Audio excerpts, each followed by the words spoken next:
పంచరామ క్షేత్రంలో భీమేశ్వర స్వామికి lucky chance, record స్థాయిలో కార్తీక ఆదాయం.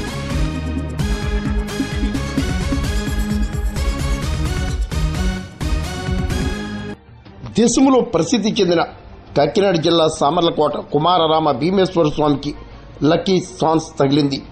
కార్తీక మహోత్సవం పురస్కరించుకుని భక్తుల ద్వారా స్వామివారికి రికార్డు స్థాయిలో ఆదాయం లభించింది.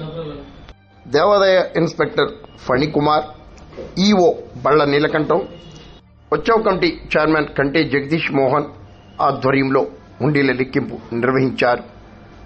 సూపరింటెండెంట్ ఈశ్వరరావు, భక్తులు, పోలీసులు, రెవెన్యూ అధికారులు పాల్గొన్నారు.